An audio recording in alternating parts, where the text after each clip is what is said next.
Hi, want to welcome you to the initial show about Southern Standard on sports. I'm a new sports reporter, Brad Durham, and I had the privilege, the honor of having the man who likes to burn ships and do things differently, Coach Matt Turner. Yep, burn ships, baby. We want to give you a little preview here. We're live on Facebook for 3 minutes. Then we're going to upload our video of our show to our website, southernstandard.com, and our YouTube channel. That will be available later tonight and tomorrow. Our great producer, Nikki Childers, who wants to take no credit for being the producer or any of this content. But we have a couple of things we want to tell you about real quick. One, I think I have scooped the head coach here. We know that C.J. Taylor got an offer today from an SEC school. What for? I think it might be academic. It could be. Very well could be. It could be, but we're going to tell you that SEC school later in the broadcast, in the show. May have a little bit of info on that. Yes, and Coach Turner has done a lot of historical research. He's a man of psychology. And if you followed him, he's used a lot of this psychology that he got when he went off to UTC and got a good education, learned how to win, and he's developed a theme that I know you can't see here, but this is a ship burning that Cortez did. And Coach Turner, can you explain to us your philosophy behind this burning the ships? Yeah, I mean, that was one of the things, because there's just so much. Burning the ships was a philosophy of Cortez Rankin, right? Correct. Wanted to take over the Aztec gold, and of course there was many thousands of there defending their gold, and they hit the beaches. And of course, all the, Cortez's men saw all those guys and it's like, no way, we cannot, there's no way, there's too many. So his first order of business was to burn the ships. And like me and you was talking a few minutes ago, I think obviously that it probably sink the ships, but the thing was listen, there's no way to go back home. The only way we can do is go forward. So I think the message that we bring, and of course, coaches, all coaches are robbing each other's thoughts and good things and stuff like that. Pirates. Yeah, this burn the ships motto, as far as, if you make a mistake, burn the ship, move forward, and don't look back, because there's nothing to look back to. Of course, I think as the story goes on, they ended up taking over the gold and meeting their goals. So I mean, of course, with the history of the Warren County Pioneer football program, we know that we've not had a winning season in 30 years. There's people talk a lot of the tradition, and there has been some good tradition and some good ball games and things like that at Nunley Stadium and in Warren County. We've had some success in spurts, a lot of individual success, but as a whole, there's been a lot of negativity, a lot of the drop in the head and the here we go again phase, and that's where I want to burn the ship. And the only finger pointing we have is the finger that sticks out to raise your chin back up and say, let's move forward. So burn the ships is a big motto that we go by. We introduced it last year, and now it's awesome as a head coach and a staff to see the guys. You'll hear them saying it, burn the ship, burn the ship. We'll jump outside, burn the ship, man, don't worry about it, let's go. Before there was a lot of finger pointing, different things like that. So trying to change that mentality. So, but yeah, that's the burn the ships motto, man. Well, as an observer, I think my job is just sort of to try to observe and report what I'm seeing. And I was born here. I have been following high school football diligently for 21 years, and I have to say that people say, like, the players getting behind something, believing in it. The players have bought into this. It is a great philosophy. It is a timely philosophy, and it is working. And we want to turn to football. But first, Coach Turner, I have a couple of questions, and we're going to breeze through this because I know everybody is tired and there's fatigue talking about COVID-19. Right. We're just trying to get them out there and come back to that show. But yeah, what do you got here? How has that changed your season? We're talking about COVID-19. Oh man, I mean, it's like a whole new season. Last year I thought it was hard enough being the first head coach. first year head coach. I've told multiple people that I feel like I was further behind the 8 ball this year than I was last year taking the program over, just because this was very new, and I felt like I was just barely getting my feet wet last year and finding my own self as a head coach, and then all of a sudden you get a pandemic. So now we got to pair with no spring practice, and that's such a recruiting tool for us in Warren County. We did not get to go and get to the county schools and recruit the 8th graders, and it introduced them to ourselves as a coaching staff and do a freshman orientation, and then we didn't have summer, and then we didn't have this, and then you put on top of that, the kids are smart. They're watching the headlines. They're seeing we're, Big Ten. Or the Power 5 schools, or maybe not even having football. Coach, are we playing? So it's hard to motivate a kid that has nothing to play for in the back of their mind. So it was very challenging. I thought our staff did really well, and we did the best that we could. And then, of course, when we got that green light, and that was kind of our motto, we only control the things that we can control. And we did that all through the off season, and the senior class and Squad 52 made a commitment that they was just going to. If we got the green light, we was going to be ready, and knock on wood, I felt like with our first 2 opponents, we've done that. Coach Turner, before we jump into a review of last week's game, Okay. and our special guest, Player of the Week, Dayton Jernigan, and looking forward to playing Rockville, I have a question. Okay. This is a season like none other. And this COVID-19, what have been the challenges, and how do you think your team's responded to it? And do you feel as though you're past through that and like now we're just adjusting and we're going forward? Or is it still omnipresent? It does. I mean, like you said, this has been like a year like no other. I mean, obviously this started affecting us back in March when, the pandemic hit and we was shut down. Like we said in our Facebook Live, picking up from where we left off there, it cut out spring practice, it cut out freshman recruiting, eighth grade, just getting out to the county schools, because right now our freshman numbers are low, just because we didn't get that exposure. We didn't get to bring those kids in when school was out and introduce them to the weight room, introduce them to the locker room, start doing things with that. So, I mean, and then, of course, motivating the seniors and the juniors and the upperclassmen, because they're smart kids. They see, like I said, they saw the writing on the wall, and it was grim at times, as far as like TWSAA, we wasn't going to have a season. It's going to be pushed back. And, of course, you had all these questions. And then, of course, those kids are like, probably asking themselves, not the top tier core of the kids, but the supporting cast, there's like, why do I want to go to this workout if we're not even going to have a season, so it's very frustrating, and it's very difficult to find that motivation for those kids. But as, like I said, we control what we can control, and we did that as a coaching staff and talked to the players and talked about the things that, when we get that green light, if we get that green light, we're going to be ready. Let's don't be that team that's sitting around feeling sorry for ourselves because we're not being able to do spring practice, this, that, and other. And I felt like our guys, so twofold as far as that question, I feel like our guys responded well. We did what we needed to do. Feel pretty positive with their conditioning.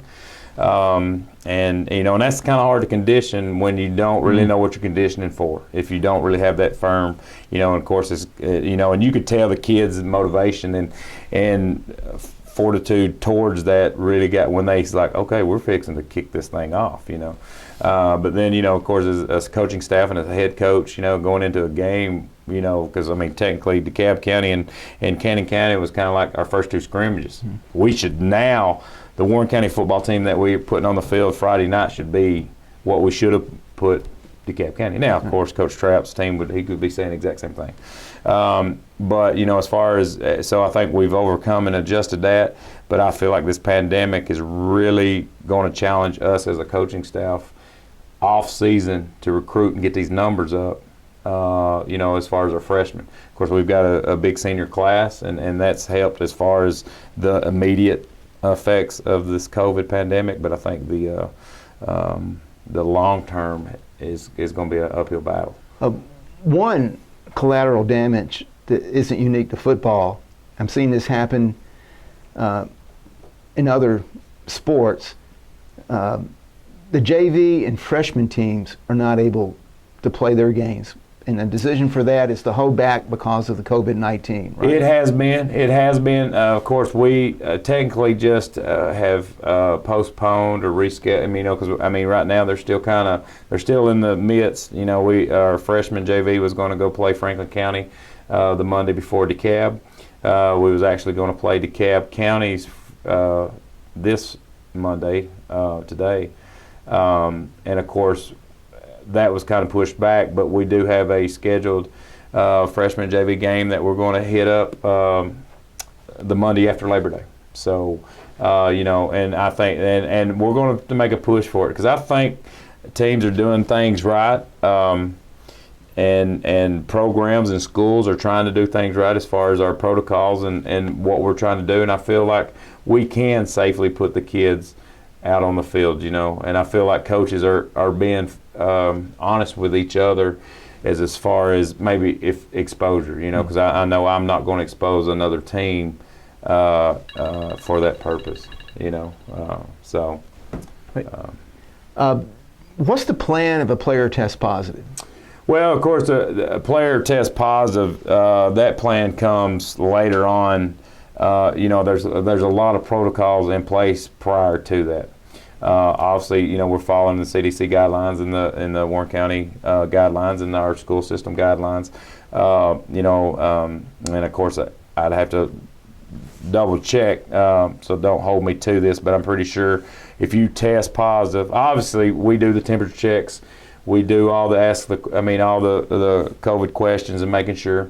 And we've had some guys that the players know if they wake up feeling a little icky or because it's that time of year, and so stay home. Don't even risk coming in our guys know the symptoms.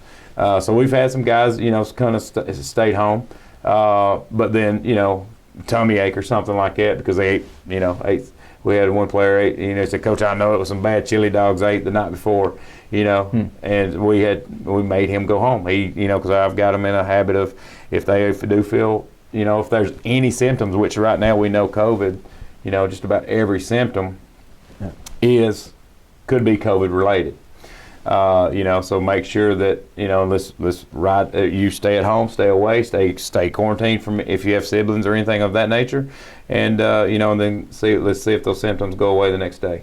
And obviously taking temperatures. The temperature to me is that red flag of if I and knock on wood, we have not had a temperature.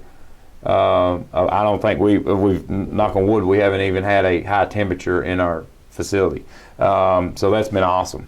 But if they have that temperature, then I'm going to recommend them to go get tested because that's almost a red flag. But anyway, if they deem that parents deem that they want to go get tested, feel tested, and they have a positive test, then they have I do believe a 10-day quarantine, symptom-free, before they can return. And this is the crazy part, and of course it's smarter people than I making these decisions. But then it comes down to the exposure. So anybody that has been exposed has to quarantine for 14 days. And I think that's due with the incubation of the virus of that kind of nature. Now, obviously, they could go get tested, but they still got to quarantine for those 14 days because, you could get a test, from the way I understand this, you can get a test today, and then actually show up positive later in that 14 days. Well, that's good. So, now, what's the plan if you test positive? Will you be home? Oh man, I don't even want to talk about it. Coaching? Yeah, Coach remotely? Bond and Coach Schultz will have to just step up their game. And we've kind of, I've been trying to. We've actually been working on a protocol for that because that could literally happen.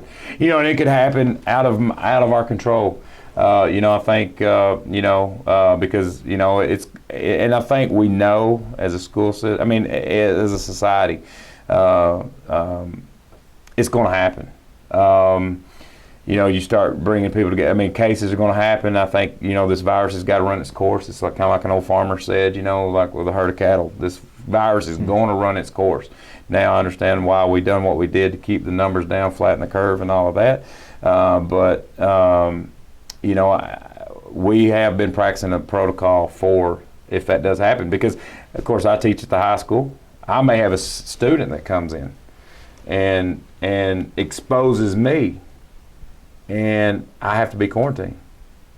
And so if it requires me to sit at home to quarantine to save those Squad 52's opportunity to play football, then Matt Turner will be sitting at home.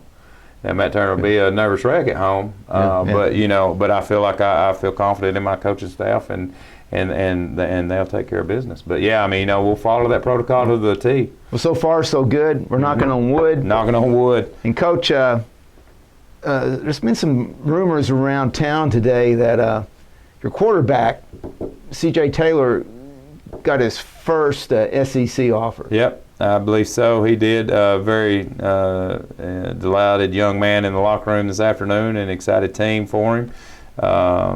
Mississippi State. Bulldogs.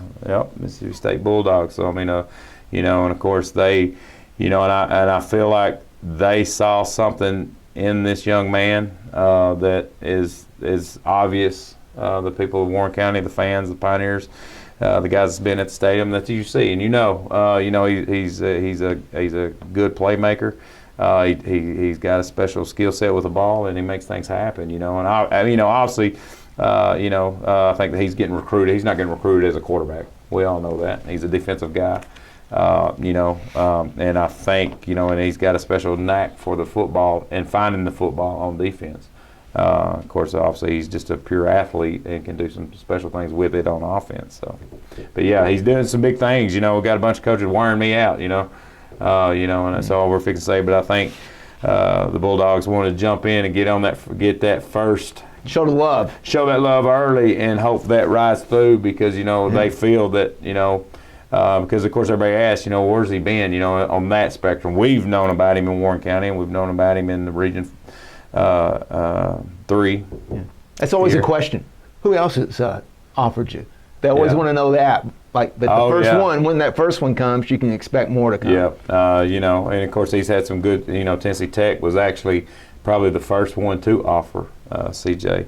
And then of course there's been a handful of other teams coming in. There's a ton asking him, and he's kind of he's been under the radar, but that goes back to the COVID-19.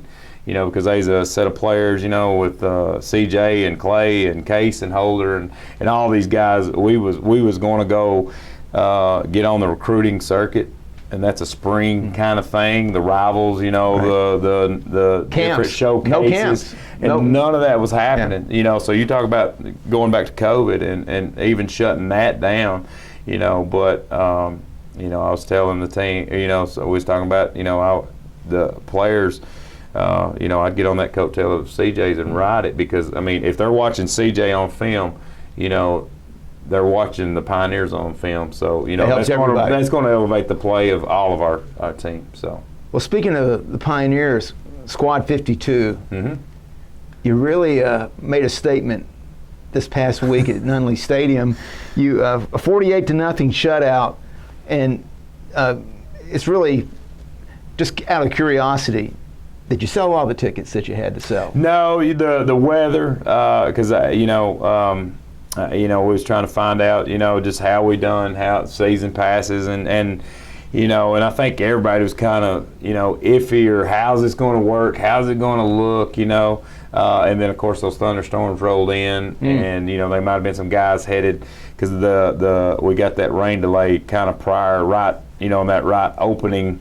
I think it was like right in the warm-up stages of the regular game. So some people that was probably headed to the game thought, I'll just go ahead and turn around. So if somebody wants to get a season ticket for Lawrence County game coming up, they're available? Yes, we got Can you tell us where they can get those tickets? They can get them tickets by, getting a hold of me. They can email. It's football@warrenschools.com.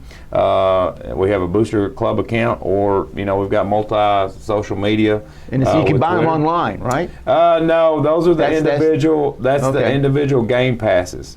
Well, I don't know.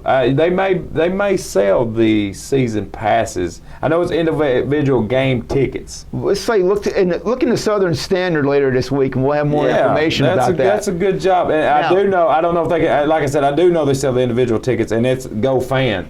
So if you just look under GoFan.com, and then you can type in Warren County High School, and they actually have apps, so you can buy it online, and it's a paperless transaction. But Coach Wilmore and of course my wife Autumn Turner, she was the game administrator on Thursday night after Coach Wilmore, because he had a soccer game going on. Just because it was crazy, and I thought the Pioneer fans and the Pioneer staff and the support groups got together and did a really good job. But and the students were there. Yeah, the students were there. Of course, the band was rocking in the corner. And of course, that'd be a great guy to get on the one of these shows, because the pandemic's really hurt him as far as band and band camp and different things like that. But he said he's got a show ready for Lawrence County, the next home game. So good. I'm excited to see that. So, but yeah, the students there, they really like the GoFan. So and it was crazy. Like one night we'd sold 100 tickets.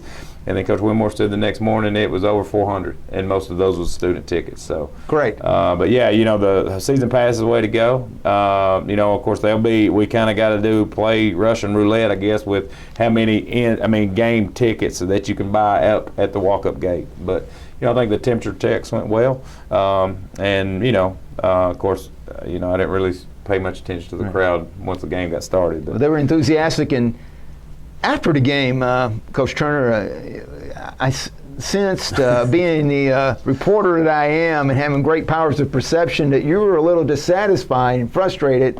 You had a few days to look at it, think about it. You can't be disappointed with the defense.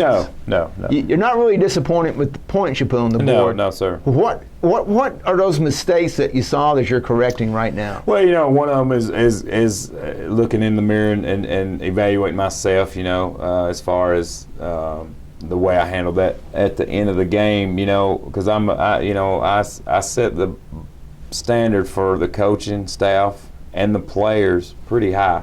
Or very high, which I think in today's society we need to. We don't need atta babies or atta boy, good try, this, that, and other. Don't like participation trophies. I want you to earn it. Now Cameron Bond's going to earn his salary, right? Yes, and same as Kenny Schultz as well, and all the coaches. And looking back, like my father used to say, "Oh, hon," he'd say, "It's never as bad as it seems, and never as good as it seems." So watching the film, it wasn't as bad as it was, and obviously, it could have been a lot better. Not taking nothing away from Cannon County, but I do feel like this year was a kind of rebuilding year for Cannon County. Of course, we came out 21 points. We should have had those 48 points first half, and of course, we was doing some things as a staff as far as putting our younger kids out there and putting some different guys out there and different things like that. And of course, that was their first Friday Night Lights. There was some typical moments in there. Like I said, second scrimmage where when you send the younger kids out, or because I hate using the word starters and number twos, but technically that's what they are, the backups. We send the backups out there to get them some true playing time, and of course they're going to make mistakes. Two guys in motion, offensive line. Some of our stuff was just small mistakes. Offensive line takes 3 inches up, and Clay Thompson, that becomes a touchdown. But the execution is what I was disappointed in, because I feel like to take this program to the next level, we've got to know how to finish a game, how to win by execution. By executing correctly. Because our offensive defense is fairly simple. Yeah. To me, one of the few comparisons I can make between Cannon County and DeKalb County. And again, this is just the opposing team going in at halftime, getting the ball to start the second half. Cannon County came out with a little firepower. Oh, yeah. And, they showed that, hey, we're not laying down here. No. But when you got the ball on offense, after I believe they punted, you held them, there were some multiple mistakes of probably, were you substituting then? And You scored. And, There was a few and- things. Yeah, it seemed like it, like you said. That, I think you had in your notes here. There might have been 6 penalties in that drive alone. I do feel like there was an opportunity. I think maybe Coach Schultz and myself, was trying to get some things out there. One time I know that we like our hard count, what we call a freeze. And that was any head coach will tell you, you can work on it in practice, and it always seems like those kids are a little bit jumpy in the game, and of course, so we did that freeze to see if we could get them to jump off, and of course we jump off, and then there was at one time our offensive line and our offense, we're not per se hurry up offense, but when we break the huddle, I want that ball snapped in 3 seconds. We Did you call it a hurry-up offense? No. But when we break the huddle, because if you'll notice, our huddle's only about 4 yards off the line. Yeah, it's very close to the ball. And the reason being is because our O-line, boom, boom, boom, because the quarterback gets in there, makes the call, the first call, the center and the wideouts go out, need be, get set, and then he says, repeats the play, and then ready, score. Are the and then plays they break signaled and in? boom. Are the plays signaled in from the sideline each time? We ran them in the other night. So that's why you're substituting. Yeah, a that's couple why of times you had that substitution problem. Yep, and we have a couple personnels. We what we call and we have X-Men, which is more of our we call them lettuce eaters, the skill guys. Then we have Bigfoot personnel, which is our bigger X and Y's, bigger tight ends guys. And then is Birch one of those guys that's going in and out? Birch is a halfback, but Birch was one of the guys but then that was where the new guys, because we was getting Birch and getting him some quality reps there, resting Kaysen and Grayson. And so that was, and that's not, so Birch was not necessarily a normal substitution. So, like I said, the growing pains as far as that, and then, of course, Coach Schultz also making the play call based on some of the personnel that's out there. Because obviously you can make a call, a more in-depth play with your varsity or your more experienced guys that are out there. And you don't want to overload the the players that get out there right the first time. You don't want to run some kind of counter reverse something, blah blah blah. So just making sure, and Coach Schultz as well. This is his second week as a play caller. And he and just the way we rotate and stuff, that improved a lot from DeKalb to Cannon. But then, like I said, then this week's was the new guys getting in that rotation. So, but yeah, that a lot of those mistakes was just housekeeping that will be cleaned up, and hopefully we'll be taken care of. Well, we have a Southern Standard Player of the Week for the football team, and can you tell us a little bit about Dayton Jernigan? The Dayton Jernigan. Yeah, I know he's a little impressive. Little baby guy. He's a little undersized for a sophomore. Little small guy. Yeah, that's like when we walked in tonight, he was like, man, because you figured out he was a sophomore, because he definitely don't look like a sophomore. And of course Dayton is a young man that has came on very, very strong. Last year I did not dress freshmen all last season, because I wanted the freshmen and to stay together, and we're actually dressing only one freshman this year as a backup to the backup as a long snapper. So he's just a last case scenario. But last year when the freshman season was over, by the time you do a freshman season, and you want to stick around, we had the basketball kids going to basketball, but we had a few kids that was hanging around, and of course Dayton is a wrestler. He was a 220-pound wrestler last year for me as a freshman, so he knew he was right there at football. So I did give him an opportunity to practice with the varsity against Oakland, and Dayton was I think the only freshman that got reps that night. Maybe Braylon Grayson might have got one, but I know Dayton actually got some true Yeah, and the thing is, baptism by fire, Coach. Yeah, That might it not be was. so. You're glad. You're lucky he came back after that. No. Dayton held his own. That's Dayton held his own. And did well and showed and got some film and done some things we did. Dayton's work ethic is second to none. Especially I'm very proud of how he's came along as a sophomore. He finds a way. I saw him. Was it Friday or Sunday, or maybe even both, in the weight room when we was having a coaching meeting. He'd come in there to find, Coach, can I get in the weight room? So this is a young man, and and I love him. I'm very partial to him because he's a lineman, and we was talking about, and I think he's going to be a kid that in a few years that we'll be talking about getting some of these big time offers. And of course he's a true lineman because he told me some of the schools that he was interested in, and they're known for offensive and defensive linemen. So he takes pride in being a lineman, an O-line, D lineman. Of course, right now he's starting on both sides of the ball. Of course, I go back to starting. He is a offensive line starter because I like keeping that group as a whole. But if we go on a long series, he may come out on defense to get wind or talk to the offensive line coach and then right back out there. But, he had a big game. Didn't necessarily have a whole lot of tackles or anything like that, but he was wrecking havoc on the defensive side of the ball. And then, of course, on the offensive side of the ball, man, he's a thing of beauty coming down, doing that down block, and just his pad level's right. So very impressed with him, and especially knowing. And now there was moments that the sophomore came out in him, and and that happens. But I think he's working to overcome that, and so it's exciting. It's exciting to see this young man develop. Like I said, he's a wrestler, so I'm excited to see him on the wrestling mat. Of course, last year he weighed in at 220. I'm pretty sure this year he's going to be our heavyweight by.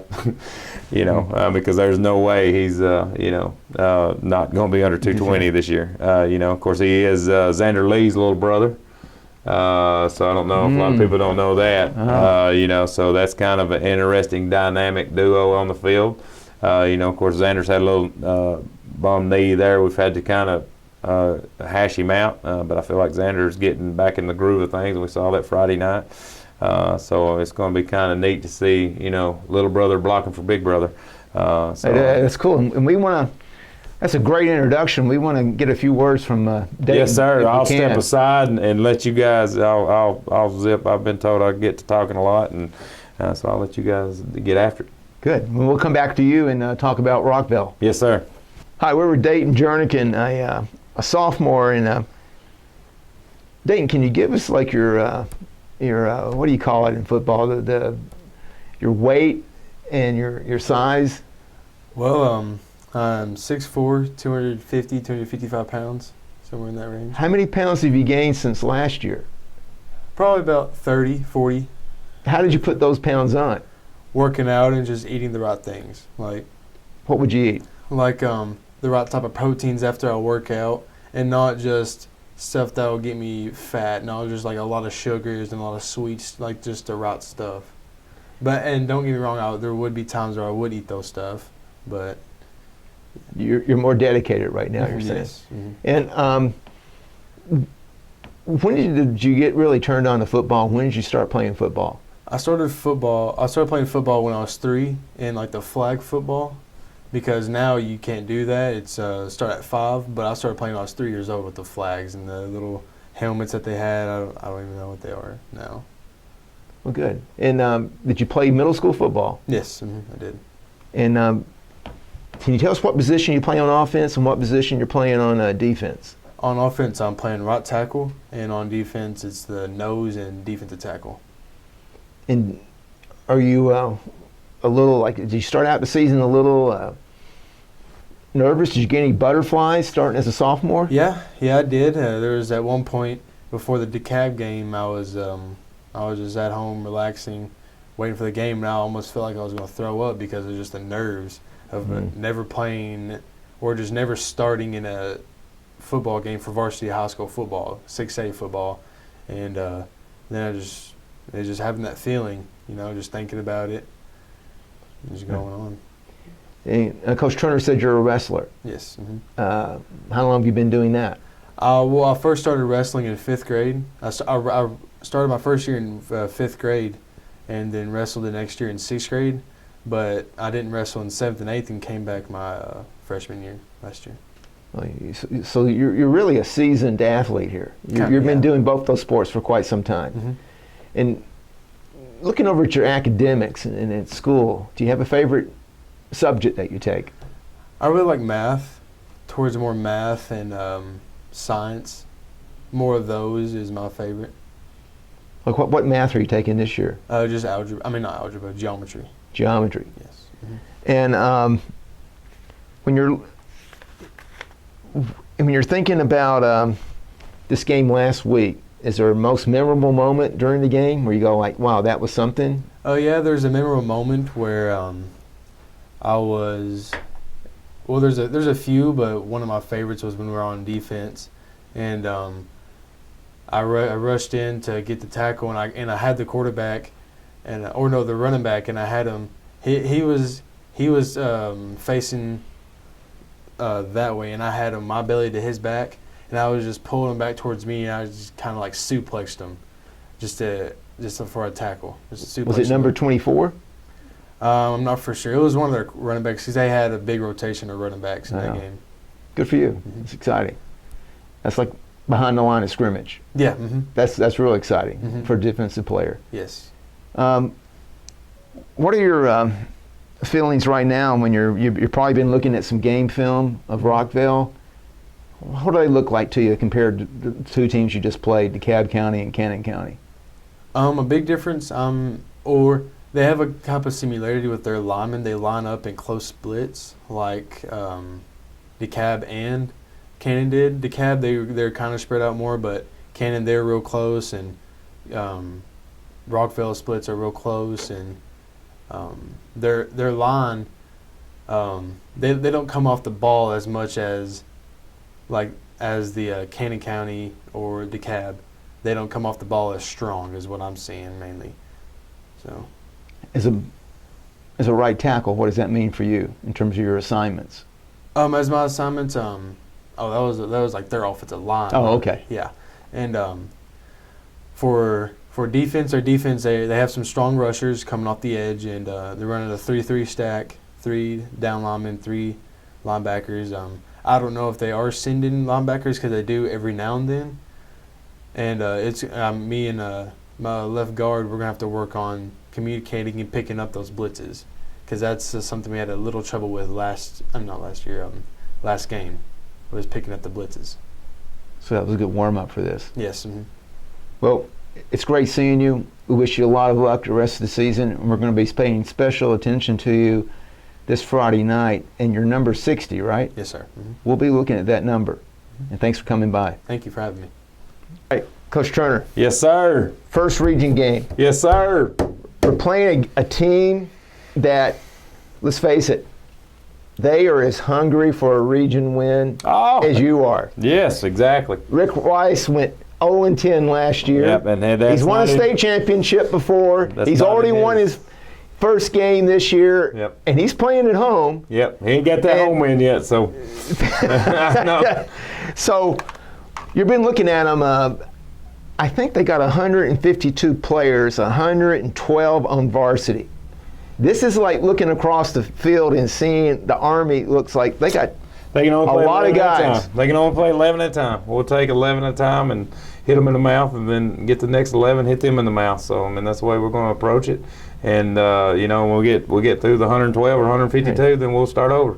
I doubt Rick Rice is watching this, or anybody from Rockville, but are you changing anything in the schemes this week than what you did the past 2 weeks? I mean, obviously, we're going to game plan. I feel like our coaches has worked their tail off as far as getting a game plan. And I think Coach Rice is, watching on film. He's. I feel like his offense is very disciplined, but kind of his offense has more similarities the way it was last year. Defense, I feel like he has changed some things, and he is tailored to He's tailored to his players. He's got some fast, athletic players, players that can get downhill, cover space, cover grass, close the distance really quick.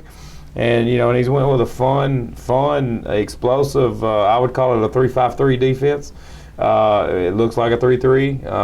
Of course, it's an 8-man front. But he's got two really good players. I know number 38, number 16. Those what we would call a force player, like a hybrid outside linebacker type safety guy, or in this his defense almost could be a hybrid defensive end outside linebacker guy. So I'm anxious to see how they're going to line up to us, how they're going to honor our wing and our offense, and then of course we're going to try to do some things to get them out of their comfort zone, because if they line up in that stack, they get to play games, and they have fun and pin their ears back, and of course they are very well coached, and they and obviously they're coming off of a road win at Franklin County. So, well,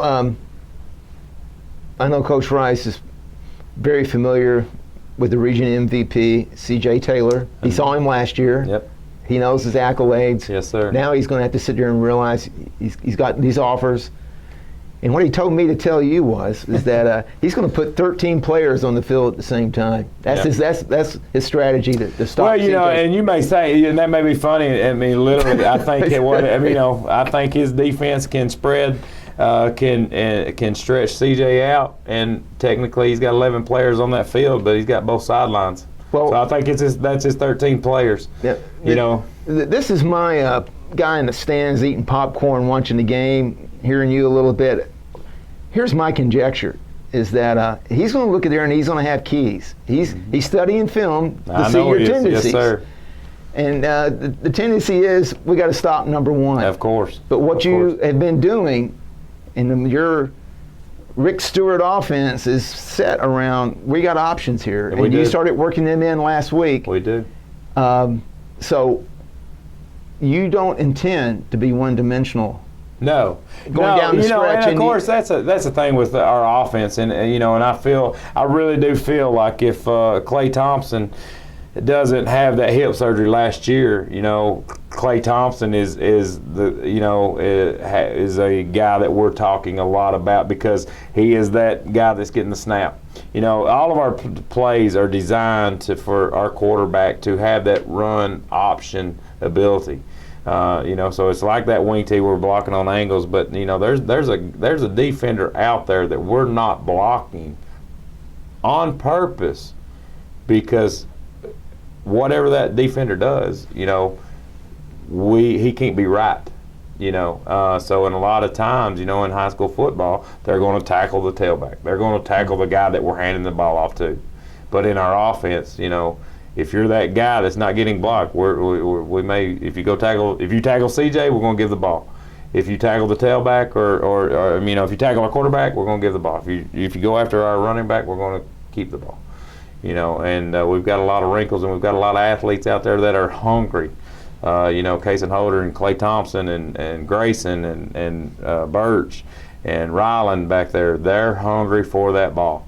And we've talked about that, and I feel as our season goes, the opportunity for them to excel is going to be there, because I know everybody's got number one circled and stop him. So is everybody healthy this week? Have you had any injuries slowing anybody down? No, we came out of the game pretty good. Of course we've got occasional sprain here, strain here on a muscle, this, that, and other. Of course, CJ took a good lick. I mean, he took, on that punt return. He instead of stepping out of bounds, he let the guy head on. That was a helmet-to-helmet hit, wasn't it? Yeah, it was right on the shoulders. It was, it was a shoulder to shoulder. If you watch the replays on that, it was, it was a good lick. It was a really good lick, and a costly lick. And I think a lick. CJ knows that, at that point in the game or in that situation, stepping out of bounds is the better. You don't have to do that. Because it's kind of almost stupid. But like I tell him, if you're gonna be dumb, you better be tough. So, I'm sure he woke up like he felt like he was in a car wreck. But other than that, no, we're healthy. CJ's good. I had a few linemen. Of course, linemen are going to get beat up, and mangled, and have that man makeup on, and Do you? The only thing I'm heard, and I think it's going to be in the Standard Wednesday, and you want to read the Standard to find that out for sure. But you probably know I think there will actually be tickets on sale at the gate. Yeah, down there. they A limited number of like 170. 170. 170. That's all they got. But you know? what if 300 people go down? They have to don't turn around and know. go back home? That's what they're going to do, I guess. It's very frustrating. You know, I felt like DeKalb County did a pretty good job. They offered us up 200 tickets, and we was able to, start with the parents of the football players, parents of the cheerleaders, parents of the dance team, and of course we didn't have none for the general public after that. So there's no advance tickets. There's for you to no get your advance team. tickets. So if I I'm a have my parent- hands are tied. If I'm a parent, You better be there at 5:30 or before 5:30 in and line. if somebody else gets down there and beats me to it, I can't get in. We don't right. have our hands on those tickets. Well, Rick Rice, you're going to hear about this. You know, and now I don't know if you go, if you wanted to sneak in with some blue on and go to the home side. I don't know how they're selling the home tickets. It's It's a big, similar big, color. big beautiful stadium. Yep. Is Is it a kickoff at 7? yes, I think 7 o'clock. yes. Well- I think the days at 7:30 is long gone. Last question. Yes, sir. You know, we're getting to a point in the season where you're starting to learn about your team, get a feeling for your team, and you got the ability to compare this team to last year. The Okay. squad 51. Squad 51. This is squad 52. Yes, I'm sir. using your lingo, okay? Yes, sir. How would you rate squad 52 compared to squad 51 at this point last year? This point last year, I feel that squad 52, because I remember telling them, and we had a senior meeting today and actually talked to them and reminded them that there was a game last year that I apologized to the seniors of squad 51 that they didn't get the head coach that I was going to be in 4 years. So I feel that because I'm a first year head coach. I'm making a ton of mistakes. My staff makes mistakes. We're making mistakes. We're learning how to burn the ship and move forward, and learn from it, and know that nothing's intentional. I'm not making a mistake on purpose, or I'm not playing this kid because of this or that, or whatever the case may be. So I feel that the difference between Squad 51 and Squad 52 is they've got a head coach and a coaching staff that is had 1 year to gel and prepare them better. But then the footnote is you've had the pandemic that has robbed us from that. So, right now, honestly, I feel like I do feel like it is nice defensively and offensively. Now we've had a offensive coordinator change, but we've not really changed our offense, and we stumbled and fumbled around a little bit offensively last year. Obviously, I feel like having 1 year of all that installed has made a world of difference as far as these guys getting to get out clean and crisp and be able to execute poorly but still win the ball game, because we didn't execute very well at DeKalb County either. Neither did Coach Trapp's team. I'm sure he would say the same thing. Obviously but our defense I feel like is ahead of the game because it's I feel like we didn't lose as many players on that. Cedric Cox was a big loss. Dylan Haley and Noah Martin and Eli Buchanan, some of those guys, and but they had the other core guys to fill in the new kids. The Ben Rivers and and of course now we got Clay Thompson back in the backfield. So just a year of experience under our belt as a team, as a squad, so that's the difference, I think.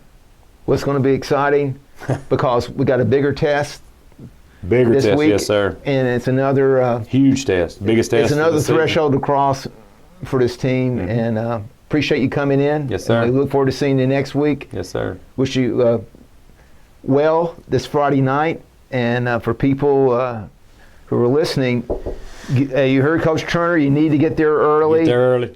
And it's going to be a very good, straight-up game. I hope so. This is not going to be a 48-0 blowout. No, by definition. Well, I hope it is. So do I. I'm not going to not say it is, but I know Coach Right. Coach up there is going to have them boys ready. And it's going to. I believe it will be a slobber knocker. Good. But like I said, we're going to hit early and often. Right. So we'll Coach see. Turner, thanks a lot. Appreciate it. Appreciate it. Yes, sir. Go Pioneers.